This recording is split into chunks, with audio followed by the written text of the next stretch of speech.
Konsep-konsep substansi tentang penyimpanan dan pengolahan dokumen tidak dikuasai oleh teman-teman PPID UGM. Misalnya soal konsep dokumen yang dikecualikan.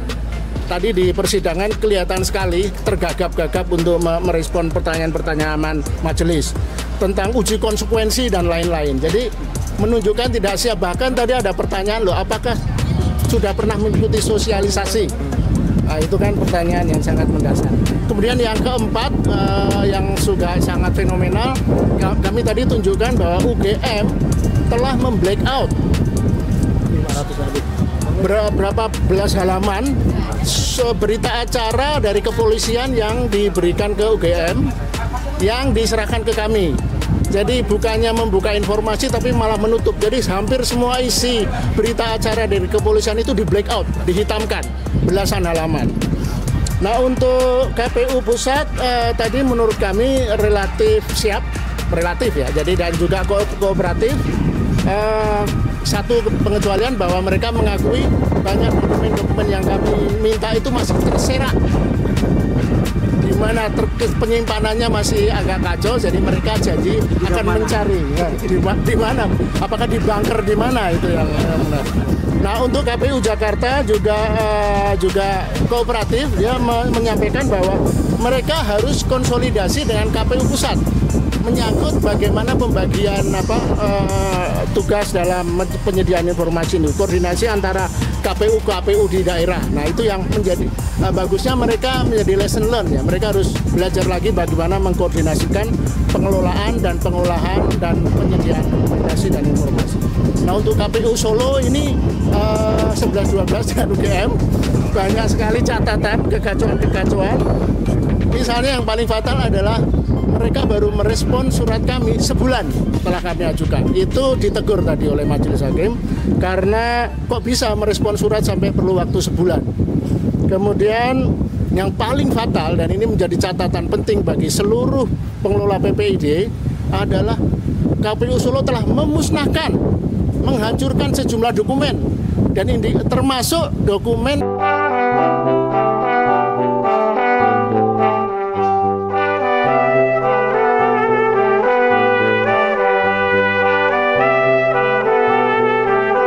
pada kinerja UGM sungguh sangat mengecewakan ya. Misalnya tadi terbuka oleh hakim dari majelis bahwa UGM menjawab surat kami tanpa tanda tangan dan tanpa kop surat. Itu menjadi catatan pertama dari majelis. Kemudian beberapa dokumen yang oleh UGM dinyatakan tidak ada dalam penguasaan kami tadi juga ditegur oleh majelis hakim. Loh, yang mengeluarkan UGM kok UGM tidak punya kuasa, tidak punya dokumen itu, seperti KHS, KRS dan berbagai sop-sop yang lain termasuk salinan ijazah. Kemudian yang ketiga,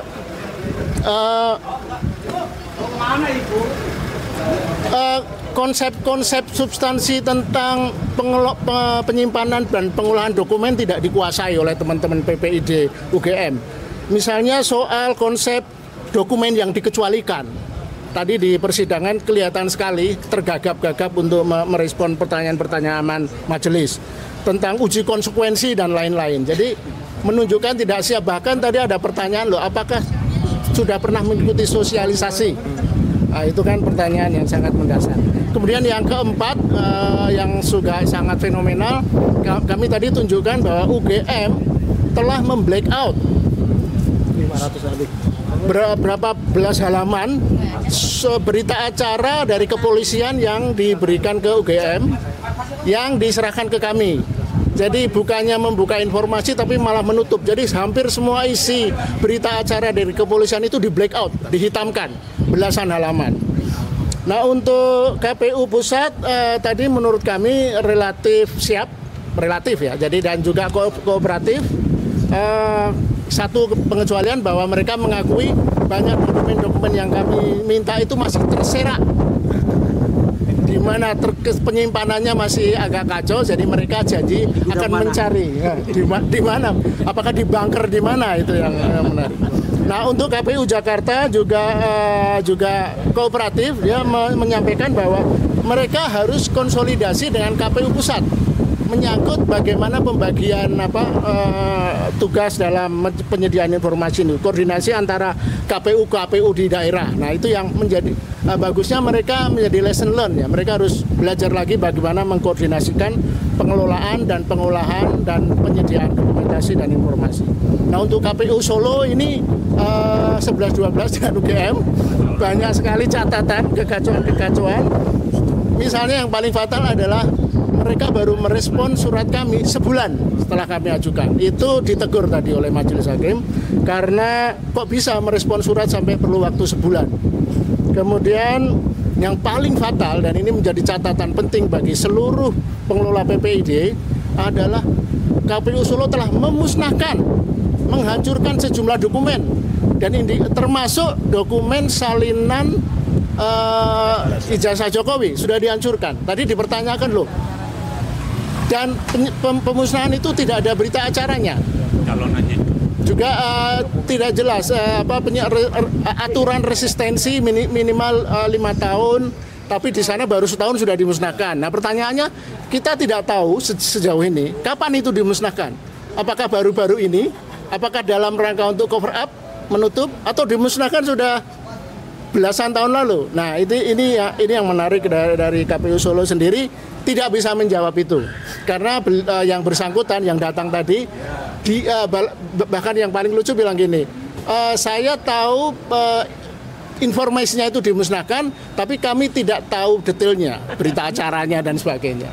Jadi menunjukkan betapa kekacauan ini. Nah, yang terakhir Polda Metro Jaya, ini juga koordinasi antara Mabes Polri dan Polda Metro Jaya tidak terjadi. Jadi kami sudah mengirim surat sebulan lalu, sejak Juli malah, tapi baru sejak Oktober, tapi kami kirim surat ke Humas Mabes Polri, tapi baru disampaikan ke Polda Metro Jaya 14 November. Jadi lebih dari sebulan Polda Metro Jaya tidak pernah tahu bahwa kami meminta dokumen-dokumen itu. Dan itu menunjukkan juga sekali lagi koordinasi buruk antar PPID di kepolisian. Dan sayang sekali tadi walaupun kooperatif dari kepolisian sering kali menyampaikan hampir semua pertanyaan kami itu dokumen dikecualikan. Ya, itu yang tapi yang paling menarik yang perlu dicatat adalah yang kita tanyakan tadi oleh kuasa kami, bahwa sebenarnya ijazah Jokowi itu ada di mana? Karena di pengantar disebutkan ijazah Jokowi ada di kami segel karena untuk bukti penyidikan. Tetapi kita tahu bersama seminggu atau 2 minggu lalu ijazah itu ditunjukkan Jokowi kepada relawan Projo. Nah, ada ketidakkonsistenan pernyataan dari kepolisian tadi. Apakah betul disegel dan di tangan Polda Metro atau ada di tangan Jokowi? Nah, ini sangat fatal saya kira. Saya kira itu dari saya. Mungkin ada tambahan? Pak, ada pertanyaan satu nih Pak. Ini kan kalau kita lihat kasus ijazah palsu Jokowi ini ya Pak ya, itu kan udah memakan waktu hampir bertahun-tahun. Apakah ini ada indikasi bahwa sebenarnya ijazah Jokowi itu sebenarnya ada permainan sindikat ijazah palsu di kasus Jokowi ini? Wah, ini tunggu nanti jawabannya. Ini terlalu sumir ya, artinya ini sedikit bernuansa teori konspirasi. Saya kira tidak sekarang jawabnya, nanti akan terungkap itu. Beliau ini mau jawab. Terima kasih. Saya sangat bersyukur kita punya Komisi Informasi Publik. Benar-benar ini seperti embun di padang gersang. Kita punya harapan bahwa penegakan hukum nanti akan lebih baik. Kami jadikan ini sebagai model untuk penyelesaian kasus yang mirip, baik ijazah palsu yang lain maupun mungkin sertifikat palsu. Karena kita menghadapi sekarang adalah Menteri ATR-nya saja sepertinya udah menyerah ya. Nggak akan selesai sampai kiamat. Menurut saya tidak, ya. Selama bahwa akses informasi publik itu bisa dibuka dengan adil, kepada masyarakat, dan pengelola informasi tersebut yang membuat informasi itu punya komitmen, punya integritas pada demokrasi, karena demokrasi itu kuncinya adalah transparansi dan akuntabilitas, dan itu adalah dari informasi. Dan informasi itu bisa berupa banyak bentuknya, bisa dari yang disampaikan langsung, termasuk bentuknya dokumen. Jadi kalau apa yang dilakukan oleh KPU Surakarta itu memang melanggar. Banyak, hukum itu banyak, ada yang esensial, ada yang lex spesialis ya Bang ya, saya kan bukan ahli hukum. Nah, mereka salah menerjemahkan prinsip hukum itu adalah kenapa bahwa informasi itu harus dikelola dan mana yang dimusnahkan. Mereka lupa bahwa dokumen yang mereka musnahkan itu adalah dokumen penting negara yang akan memberi sejarah nanti, itu nggak boleh sembarang, itu ada. Jadi kalau mereka cermat membaca SOP, membaca undang-undang, bahwa itu ada peraturan yang dokumen itu dimusnahkan, tapi itu tidak berlaku untuk dokumen-dokumen penting yang membaca yang mengandung nilai sejarah dan mungkin akan masih bisa punya potensi sengketa.